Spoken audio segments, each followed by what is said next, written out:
a Deus, mais uma vez estamos na presença de Deus e estamos bem alegres, muito alegre mesmo, porque o Senhor tem ministrado grande coisa no nosso coração. O Senhor tem falado bastante com essa igreja. Nós estamos estudando o livro de Atos e na semana passada a gente estudou Atos 10 e no domingo a gente fez uma recapitulação do livro de Atos.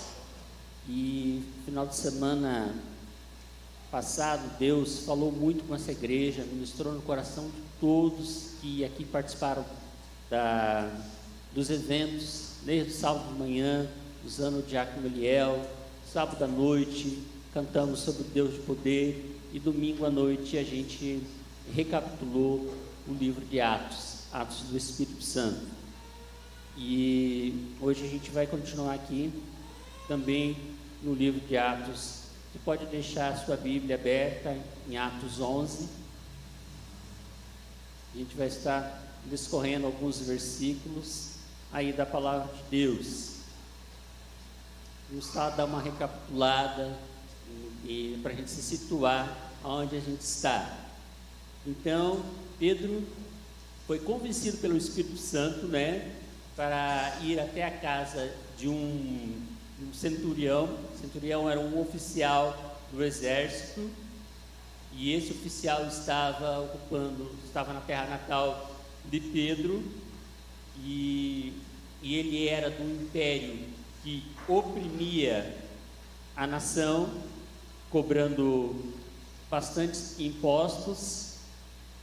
E aí Pedro teve que se dirigir até esse homem, e isso aconteceu para que Pedro compreendesse, que o Evangelho é para qualquer pessoa. Isso a gente estudou semana passada. Está todo mundo comigo aqui? Ok? Beleza? Então a gente vai continuar agora em Atos 11. E Atos 11 vai repetir. Ele vai contar a mesma história praticamente. E é interessante a Bíblia quando começa a fazer repetição, Deus tem propósito com a sua repetição. A repetição que acontece na Bíblia talvez é para provar um ponto. Aconteceu em Deuteronômio. É a repetição de tudo que tinha acontecido com o povo. Daí Deus escreve Deuteronômio, repete tudo de novo, as leis, como que o povo deveria se comportar. Outro tipo de repetição que a gente encontra na Bíblia é para o nosso ensino.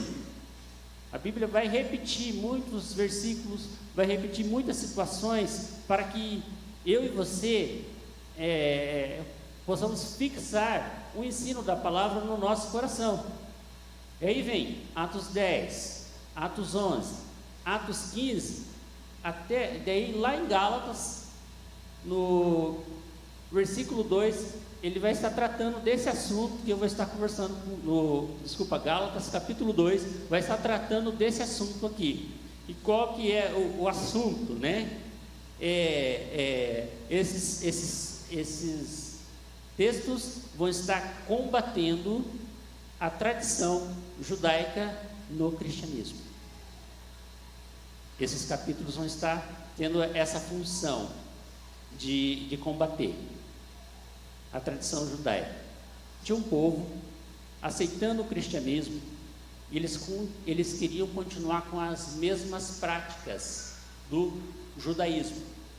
E quais seriam essas práticas, Eles queriam continuar obedecendo a lei de Moisés, eles queriam continuar com as festas e os dias sagrados, e principalmente eles queriam continuar com a circuncisão.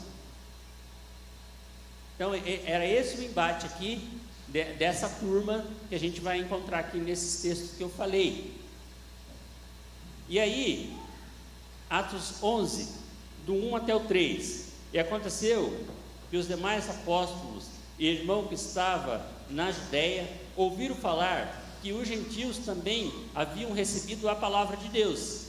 Assim, quando Pedro subiu a Jerusalém, os que eram do partido dos crentes circuncisos o criticaram, argumentando: entrasse na casa de homens incircuncisos e ainda comesse com eles? Olha só, irmãos, perguntas e satisfação que Pedro vai dar. Ele teve que prestar conta à turma aqui. E o que eu acho engraçado aqui do texto é o seguinte: você pregou a palavra, e eles receberam a palavra, eles foram batizados no Espírito Santo, até aqui tudo bem. Sabe qual que foi a birra dos irmãos aqui? Você entrou na casa deles, sentou com eles, comeu com eles. Nossa, essa foi a birra deles. Daí Pedro vai prestar conta a eles. E olha que interessante, né? Ele falou da palavra, falou de Deus, pessoas. E o primeiro ensinamento que a gente tira daqui é o seguinte: não adianta só você pregar a palavra. Você tem que ter o quê? Relacionamento com essas pessoas. Você precisa sentar à mesa com essas pessoas. Você precisa dividir a sua história com ela. E ela precisa dividir a história. A gente precisa compartilhar a nossa vida com quem a gente está evangelizando. Aqui o exercício da mesa é de suma importância. Você compartilhar um pouco da sua história, da sua vida com essas pessoas que você está evangelizando. E as perguntas, aí o prestar de contas de Pedro, e vai ele com a história de novo. Eu estava em uma casa, comecei a orar, e veio uma visão como que de um lençol, e desceu essa visão até a mim, e nesse lençol tinha animais, e esses animais eram impuros, e veio uma voz e falou comigo: mata e come. E eu retruquei essa voz: não, Senhor, pois nunca comi algo comum ou imundo. E de novo essa voz falou comigo, e eu retruquei de novo para o Senhor, e pela terceira vez essa voz fala comigo, e essa visão volta para o céu. Ele explicando o que aconteceu semana passada, que o diácono Eliel pregou aqui. Eu estou resumindo. Ele explicando todas essas coisas para eles. E aí, eles ali escutando, né? O que mais que ele teria para falar. E ele falou todo esse relato. Foi até o versículo 13 o relato dele. E no versículo 13, ele termina de contar o relato. E ao mesmo tempo, na casa desse centurião, apareceu um anjo para esse centurião. E o anjo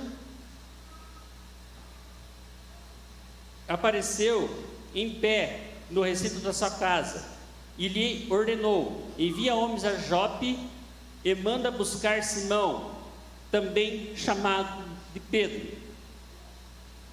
E tudo isso daqui, irmãos, que está acontecendo, tem um pano de fundo por trás. Sabe qual que é o pano de fundo? Oração. Pedro estava orando quando o Espírito Santo visitou. Esse homem estava orando quando o anjo visitou. E por que o anjo não pregou para ele então? Por que o anjo não pregou para ele? Porque a autoridade para pregar foi dada a nós, a mim e a você. O anjo é o mensageiro de Deus, o anjo vai defender, mas quem tem a autoridade para falar de Jesus para as pessoas é eu e você. A autoridade de pregar o Evangelho foi dada para mim e para você, foi dada para a igreja pregar o Evangelho. É uma responsabilidade minha, é uma responsabilidade tua de pregar essa palavra. E aí, quando vem essa responsabilidade de pregar essa palavra, a gente encontra alguma dificuldade, porque, como foi falado na semana passada, carregamos preconceitos. Nós ainda carregamos preconceitos para pregar a palavra, para falar de Deus. E aí, o anjo dá o recado, ele manda 3 homens ir até Jope falar com Pedro. Nesse instante, Pedro estava ainda orando, e uma voz vem e fala com Pedro. Olha que interessante. Tem 3 homens aí atrás de você, Pedro. Acompanha eles sem falar nada. E Pedro ainda estava, então, relutando. E aí Pedro vai e acompanha esses 3 homens, e ainda leva mais 6 homens junto com ele. Tudo isso por causa da oração. Vamos lá para o versículo 16, irmãos.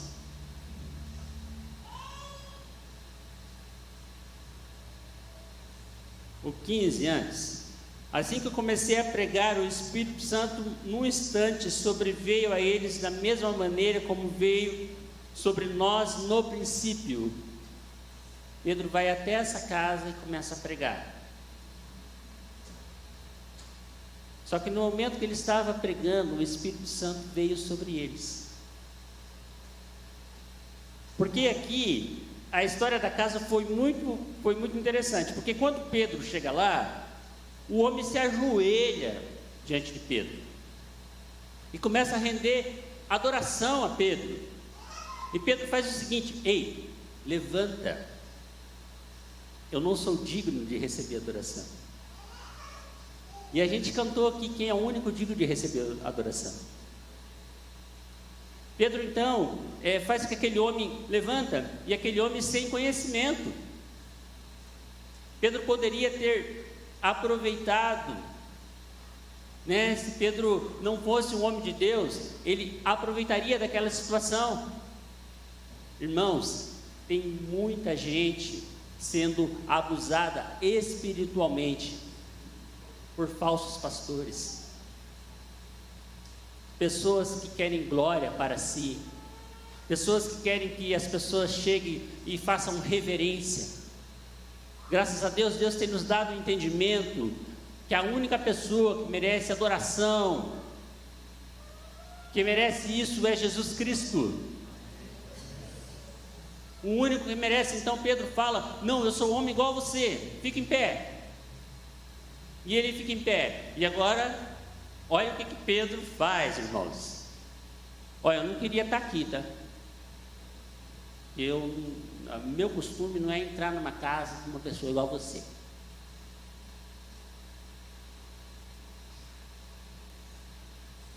Imagine que situação. Imagine se o pastor vai lá na tua casa e fala um negócio desse para você: eu não gosto de você, eu vim por aqui só porque Deus mandou, porque eu não queria estar aqui. Que situação, né, irmãos? Um se ajoelhando diante de alguém que não é Deus, e outro que talvez perderia uma grande oportunidade. Na sala acontecendo isso. Mas eu estou aqui porque Deus pediu e eu vou começar a falar. E ele começa a falar, e aí o Espírito Santo toma conta, porque o que poderia ter acontecido ali se deixasse Pedro continuar falando do jeito que ele chegou ali? Isso mesmo, Jaconisa Cleonilda. Daí quando o Espírito vem, irmãos, não adianta. Quando o Espírito chega, irmãos, não adianta. Não tem homem, não tem mulher, não tem rei, não tem nada que pode parar o poder do Espírito Santo. conversão de vidas? Nada. E aí o Espírito vem, irmãos.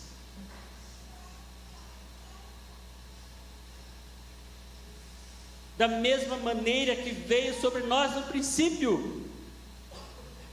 Olha o Pentecoste acontecendo de novo aqui, só que com uma grande diferença. Era para os gentios agora, irmãos. Pessoas igual eu e você. Pessoa que não estava na lista. Os penetras. O Espírito Santo veio para mim e para você, porque ele veio convencer eu e você da justiça, do pecado e do juízo, e nós aceitamos esse Espírito que convence. Eu aceito esse Espírito na minha vida, que ele me convença, me faça mudar, que eu possa me converter todos os dias.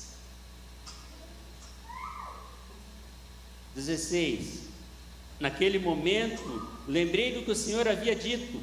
João de fato batizou com água, no entanto vós sereis batizados com o Espírito Santo. Portanto, se Deus concedeu o mesmo dom que dera igualmente a nós, ao crermos no Senhor Jesus Cristo, quem era eu para pensar em contrariar Deus? Olha só que Pedro, essa aqui foi a justificativa de Pedro para o povo. Estava lá, de repente o Espírito Santo tomou conta, e eles foram batizados no Espírito Santo, igual aconteceu no Pentecoste. E quem sou eu? Olha, ele se humilha tanto aqui, ele se prostra e fala assim: quem sou eu para impedir Deus? Eu não tenho essa força. Por mais que ele não queria pregar ali para aquela pessoa, para aquela casa, o Espírito Santo tomou conta. O mesmo aconteceu com Jonas, e a cidade de Jope tem essa característica. Deus falou com Jonas em Jope também, falou com Pedro em Jope também.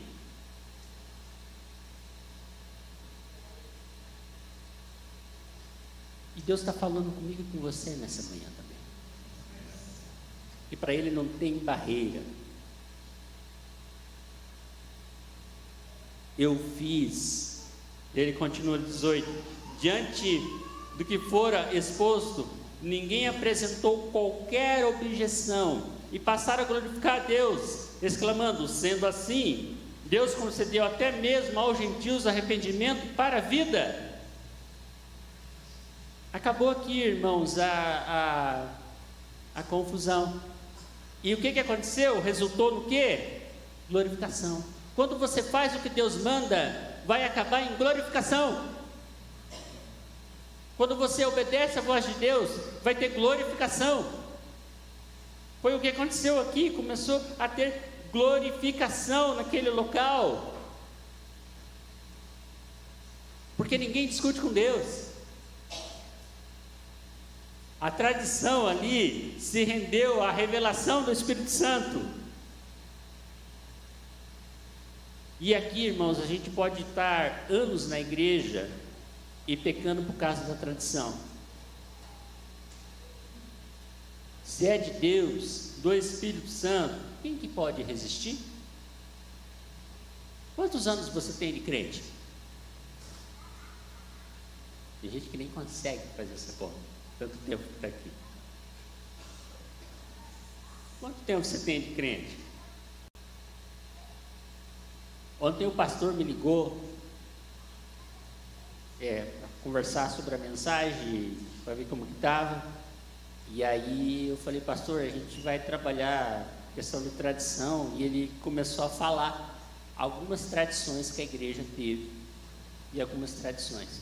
Uma tradição que prática do esporte era pecado.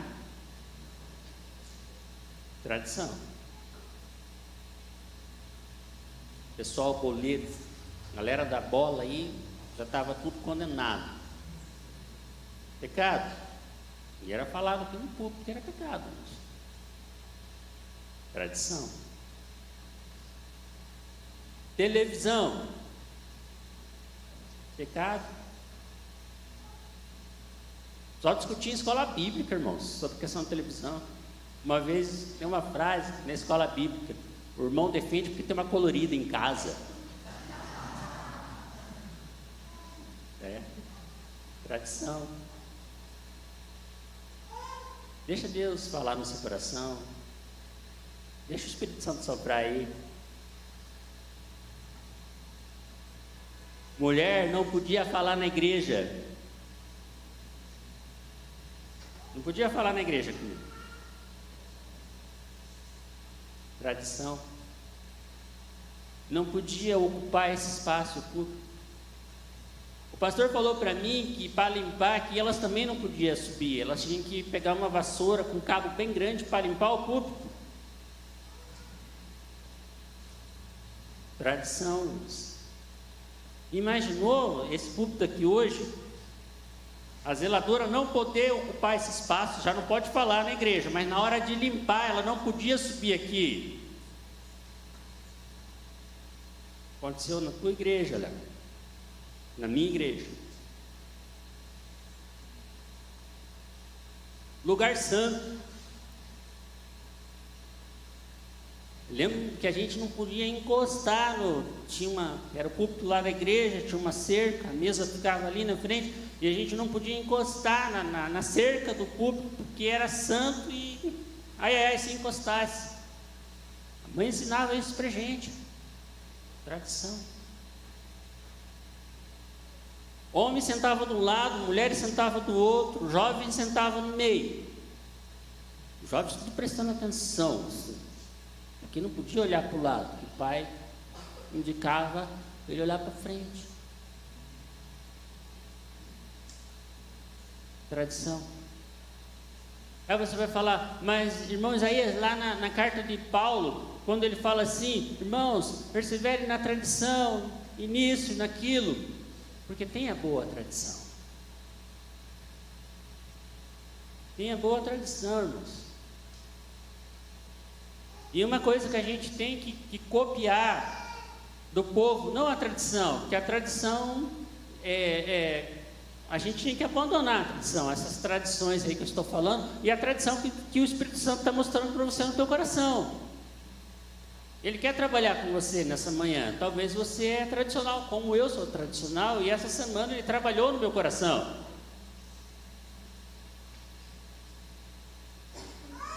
E aí, a gente tem que copiar algumas coisas. O zelo, irmãos. Porque a gente abandonou a tradição e talvez estamos abandonando o zelo também. Há uma boa tradição. A organização do culto. Tem que ter ordem. Uma boa tradição. Na nossa época a gente não saía enquanto estava tendo oração. E não entrava também. Guarda teu pé quando entrar na casa do Senhor. A reverência, irmãos, a palavra de Deus, a santidade, é zelo. Essa é a boa tradição. Horário de culto é tradição, então a gente pode mexer no horário. Pode ter culto sábado à tarde? Pode. A tradição nossa é sábado de manhã, às 9, às 10. Mas e se for à tarde? É errado? Não é errado. Mas se mudar o culto para sábado à tarde, tem irmãos que vai falar que é pecado. Não é. É tradição. Santa Ceia era sempre sábado de manhã, hoje é sábado à tarde. Por quê? É só uma tradição. A gente não vamos deixar de fazer a ceia. A ceia não é tradição. A ceia é ordenança. Só que o horário pode ser alterado, porque é tradição. E se a igreja tiver 1000 membros? Nós vamos ter que fazer 3 cultos por sábado, irmãos. e fazer escala. Ah, não, mas o certo é sábado de manhã. Não, isso é tradição. Há 2 semanas atrás eu fui pregar numa igreja e a gente ia conversando no carro. É tradicional ou não é tradicional? A gente fica naquela. Aí cheguei lá, o irmão vai pregar assim. Qual que é o hino que o irmão escolheu? Eu já assim,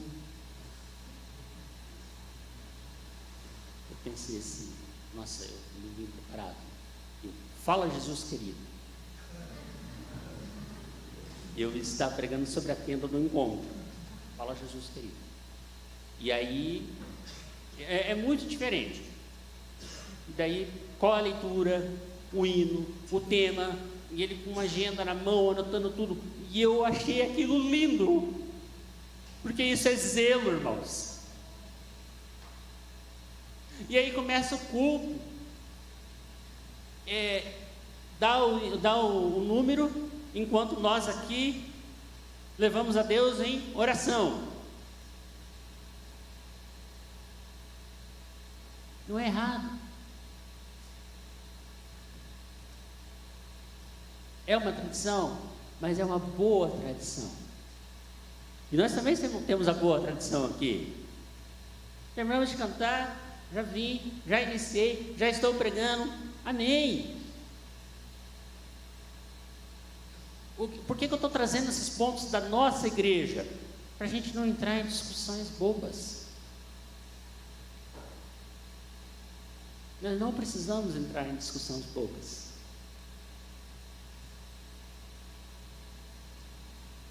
Mas a gente tem que manter esse zelo.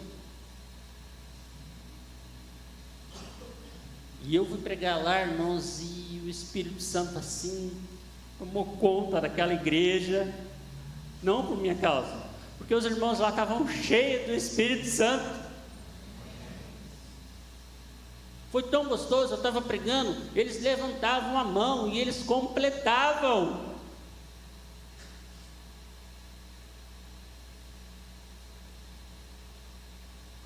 Uma igreja com muito zelo.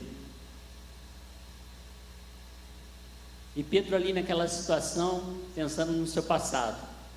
E nós aqui pensando no nosso passado. A gente não vive de passado. A gente precisa ouvir Deus e permitir ser quebrantado.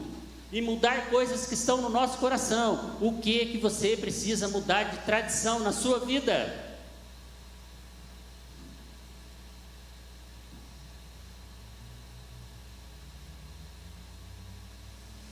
Deixa Deus soprar no seu coração. Tem coisas que você não concorda, irmãos. Pensamento teu. Se você não concorda com o que está acontecendo, o que você tem que fazer? Deixar o Espírito Santo soprar. E você vai conseguir abandonar essas tradições. Você vai conseguir. É você deixar esse Espírito soprar no seu coração. Mas o que não muda é a doutrina. Isso não muda. Eu tenho aqui um exemplar do nosso doutrinal. Jovens, comprem esse livro. Estude esse livro. Mas Isaías está falando aí de tradição, não sei o quê. Tá bom, Jesus é maior que esse livro. Amém. Mas nós temos doutrina. Nós temos zelo. Nós precisamos, irmãos, abandonar apenas o quê? O nosso preconceito e a nossa tradição. Porque a doutrina que o Espírito Santo soprou no seu coração, essa você vai ter que continuar guardando. Porque não foi um homem que te convenceu, foi Deus. E o Espírito Santo continua convencendo a gente a mudar, a gente se converter o tempo inteiro. Olha o que Deus quer fazer conosco. Ezequiel 36, 26 e 27.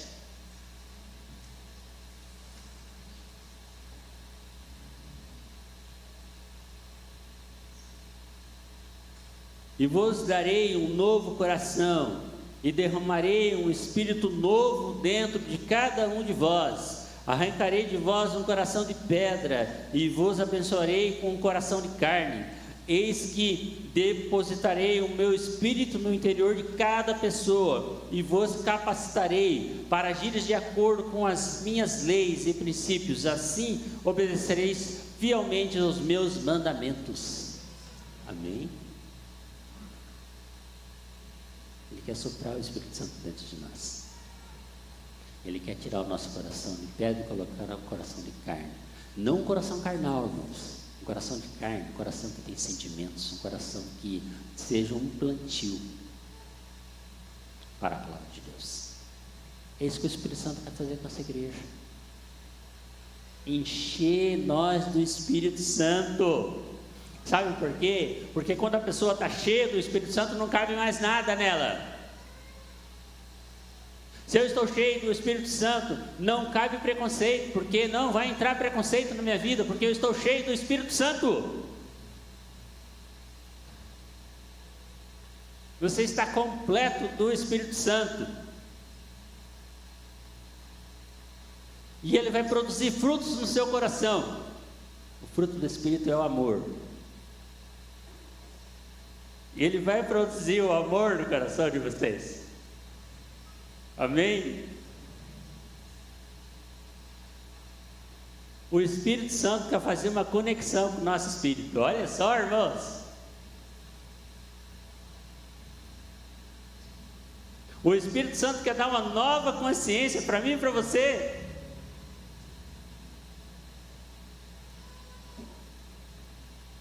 Pedro não estava entendendo a profecia de Joel, que o Espírito seria derramado sobre toda a carne,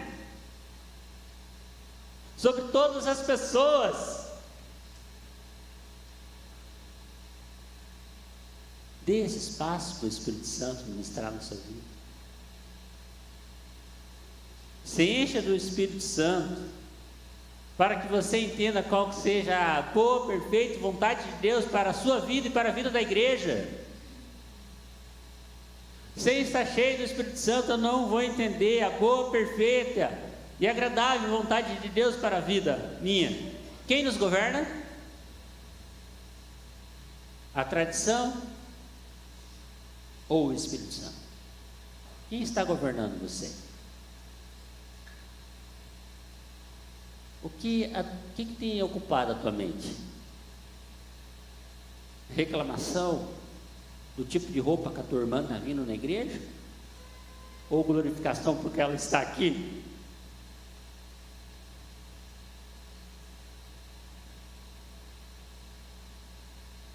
O que tem ocupado a tua mente? Reclamar que domingo passado a gente teve uma celebração aqui na frente, festa no arraial de Deus.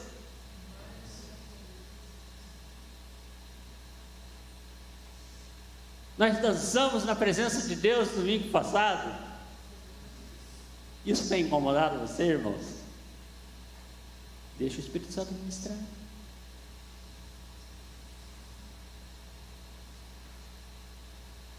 Deixa o Espírito Santo ministrar no seu coração. O que você precisa abandonar hoje? Que tradição você tem trazido na sua vida e você não abandona? Você fica nessa tradição e fica com essa ignorância.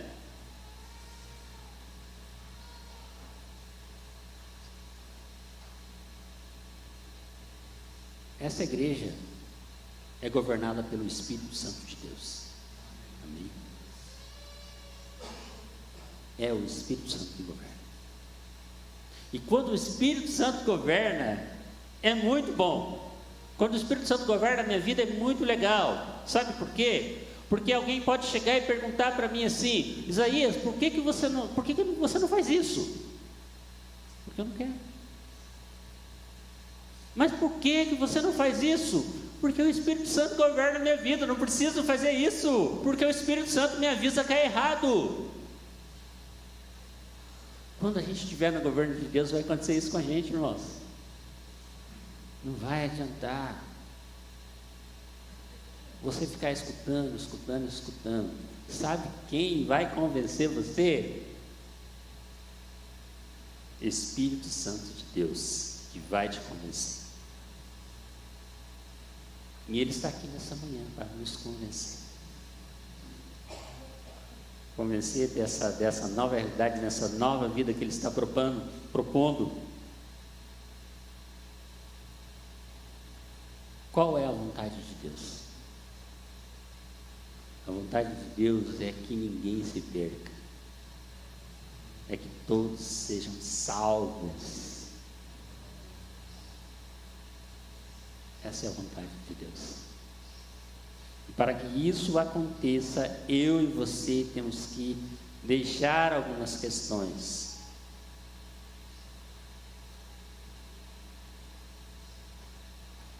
Versículo 19, já estamos caminhando para o fim.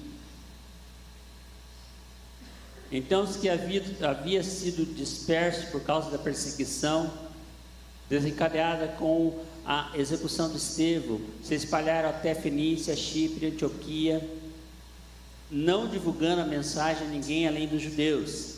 20. Alguns deles, entretanto, eram de Chipre e Cirene, e que chegaram até Antioquia, pregaram também aos gregos, apresentando-lhes o evangelho do Senhor Jesus Cristo. Olha aqui, ó, alguns deles, ou seja, esses caras aqui começaram a viver uma novidade de vida. Eles foram além, eles tiveram coragem. Só vamos pregar para o judeu.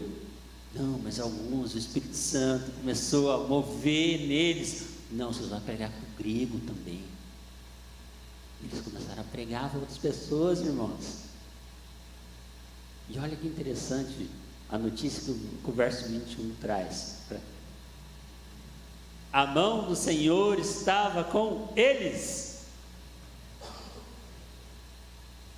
A mão do Senhor está com você?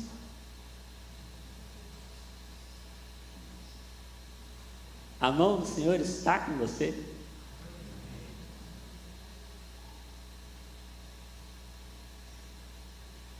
E muitos creram e se converteram ao Senhor. E assim que as notícias desse fato chegaram ao conhecimento da igreja em Jerusalém, eles decidiram enviar Barnabé a Antioquia. Tendo chegado, vendo a graça de Deus, alegrou-se e encorajava todos que permanecesse fiel ao Senhor com firmeza de coração. Barnabé era um homem bom, cheio do Espírito Santo, de fé, e uma multidão considerável de pessoas foi acrescentada ao Senhor. E aconteceu que Barnabé decidiu viajar para Tarso a fim de encontrar com Saulo. Olha que interessante aqui, irmãos. Estava tudo bem lá, a igreja estava crescendo. E aí Barnabé lembra de Saulo, vou buscar Saulo. Ele não desprezou o dom que estava em Saulo. A igreja precisa de pessoas. Você precisa de um companheiro. Você precisa de alguém que esteja do seu lado, na pregação do Evangelho. E ele busca Saulo, né? E ele encontra então esse companheiro, e como a gente aprendeu domingo passado, e ele fala para Saulo: Saulo, aqui é uma igreja para você cuidar. Achei uma igreja que é a tua cara, Saulo, para você cuidar. Uma igreja onde você vai ser cheio do Espírito Santo. E eles ficaram ali durante 1 ano, naquela igreja. 26. E assim que o achou, levou consigo para Antioquia. Então, durante 1 ano completo, Barnabé e Saulo se reuniram com aquela igreja e ensinaram muita gente. E em Antioquia, os discípulos foram pela primeira vez chamados de cristão. Amém? Do que vocês são chamados aí fora? Qual o apelido, cara, que o pessoal dá para vocês? Aqui foi uma tiração de sarro, isso aqui, irmãos. Eles chamaram eles de cristão. Mas esse nome continua até hoje, grudado em mim e grudado em você. E do que o povo tem chamado você? Como o cristão que você é, tem se apresentado para essa sociedade? Quais as questões que o cristão está envolvido nos dias atuais? Como deve ser o comportamento do cristão nessa sociedade? O que você tem levado para essa sociedade como cristão? Que novidade você tem contado para essa sociedade como cristão? Porque de lá o Evangelho veio. Essa foi a última repetição.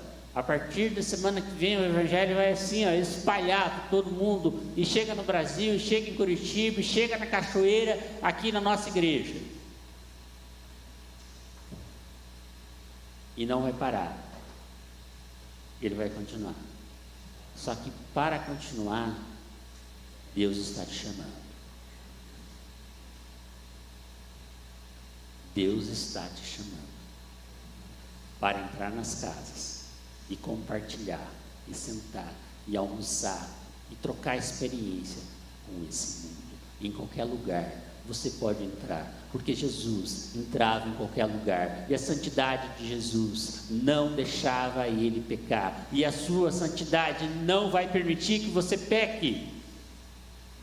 Você é sal e luz. Para isso que a gente foi chamado.